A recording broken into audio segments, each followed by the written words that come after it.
आपका भाव ये है कि जो मतलब हमारे ग्रहों का जो हिसाब किताब होता है, तो जो उसमें उपाय बताए जाते हैं पंडित जी जन द्वारा, तो वो महाराज जी करने से क्या वो परेशानी ठीक हो जाती है, या जैसे वो बताएं वैसे ही करें, या कुछ और भी कर सकते हैं? देखो, जब ग्रह विपरीत होते हैं तो उनकी शांति के लिए वैदिक अनुष्ठान है।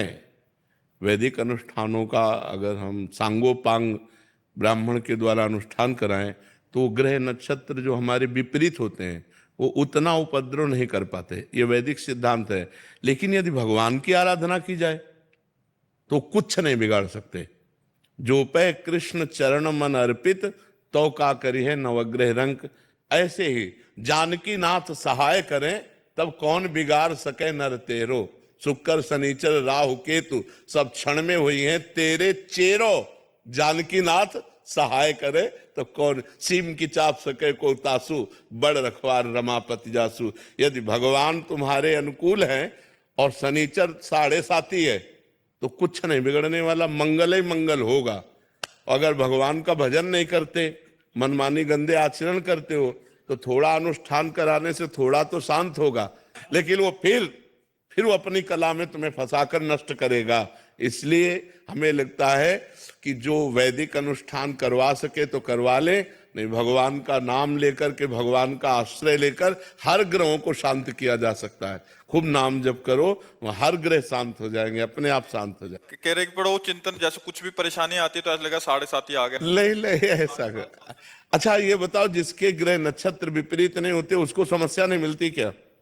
जो हमने पाप कर्म किए वो हमें भोगने पड़ेंगे कि नहीं भोगने पड़ेंगे? तो शरीर की रचना 2 कर्मों से हुई, पाप और पुण्य दोनों के मिश्रित से हुई, तो कभी सुख आएगा कभी दुख आएगा। हाँ, ग्रह नक्षत्र विपरीत होते हैं तो हमको परेशानी ज्यादा पड़ती है, हमें समस्याएं ज्यादा आती हैं। तो हम ग्रह नक्षत्रों की शांति का उपाय बिल्कुल सरल उपाय है, राधा राधा राधा राधा राधा। जो पे गोविंद चरण मन अर्पित तो करिहे का नवग्रह रंग। और हर नवग्रह अनुकूल है आपके, और आप भगवान के प्रतिकूल हो तो तुम्हारा विनाश ही विनाश होगा, तुम्हें कभी लाभ प्राप्त थोड़ी हो सकता है। अब मान लो बड़ा अधिकारी हमसे नाराज हो जाए, होमगार्ड हमसे हाथ मिलावे, तो फायदा क्या होगा? आप विचार करके तो हमारा क्या लाभ मिलने वाला है? तो बड़े अधिकारी अखिल कोटि ब्रह्मांडों के परीश भगवान है, हम भगवान के प्रतिकूल चल रहे हैं तो कुछ नहीं होगा। और कुछ ना करो और केवल भगवान का आश्रय ले लो, हर ग्रह नक्षत्र आपके अनुकूल होंगे। कभी इनकी हमने मान्यता ही नहीं की कि कोई, और कभी ये विचरवाना ही चरवाना नहीं चाहिए। नहीं कि अब हमारे आगे क्या होने वाला है, आगे जो होगा सो देख लेंगे, भगवान देख लेंगे, हम भगवान के शरण में है, राधा राधा राधा। समझ रहे ना?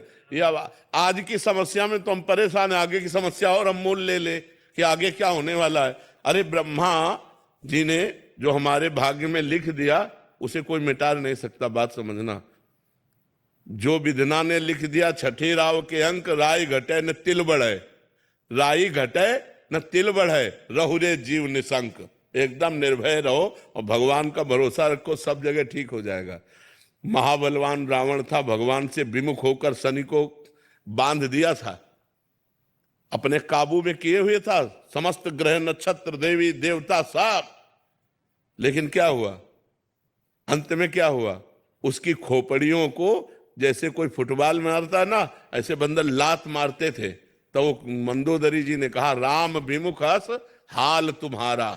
ये जो तुम्हारा हाल है, ये राम विमुख अस हाल तुम्हारा, रहा न को कुल रोवन हारा। और जबकि इतना सामर्थ्य था कि शनि को भी बंदी बनाए हुए था। तू बिगाड़ने आया हमारे ऊपर 7.5 में ना, उसी को बंदी बना दिया। अब आप विचार करो, इतना बलवान रावण, आखिरकार पूरी लंका का विनाश हुआ और रावण का नाश हुआ। क्यों? राम विमुख अस हाल तुम्हारा। शंकर सास विष्णु अज को ही, राख न सके राम कर द्रोही। अगर भगवान से विमुख हो गया तो विश्व में कोई रखने वाला नहीं। इसलिए हमें लगता है भगवान का आश्रय लेकर हमें नाम जप करना चाहिए। और अगर हमारे पास धन हो, व्यवस्था हो, तो पंडितों को बुलाकर विद्वान जनों से गृह शांति भी करवा लेना चाहिए, कोई परेशानी नहीं है। लेकिन ये पक्की बात है, अगर आप गृह शांति ना भी कराएं और भगवान का नाम जप करें तो आपका अमंगल नहीं हो सकता, मंगल ही होगा। क्योंकि आज तक भगवान के भजन करने वाले का अमंगल नहीं हुआ, जो भगवान का भजन करते हैं। महाराज जी आगे शांति मिले इसलिए विचार कराते हैं, बट और अशांत हो जाते हैं। अभी जैसे 7:30 तक इनको यही लगता रहेगा कि आज से तुम छोड़ दो कि तुम्हारे 7:30 ही लगा है। विश्वास भी जो चीज होती है, नाम जप करो, खत्म, कोई 7:30 ही नहीं। ये सब हमारे विश्व ब्रह्मांड के पदाधिकारी हैं, ये सब अधिकारी हैं। जैसे शनि है, राहु है, ग्रह हैं, गुरु हैं, बृहस्पति हैं, मंगल है, ये सब हमारे सिस्टम के अधिकारी है। और समस्त सिस्टम का मालिक कौन है? भगवान।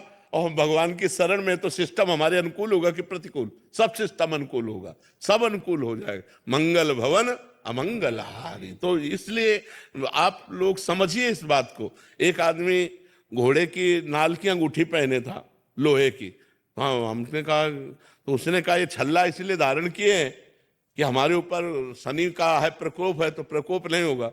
अरे उस घोड़े से पूछो जिसकी तुम नाल पहले हो कि कितना वजन लाद के उसको दौड़ाया जाता है। अरे उसकी किस्मत तो खराब है, तुम्हारी किस्मत उसकी नाल पहनने से बन जाएगी।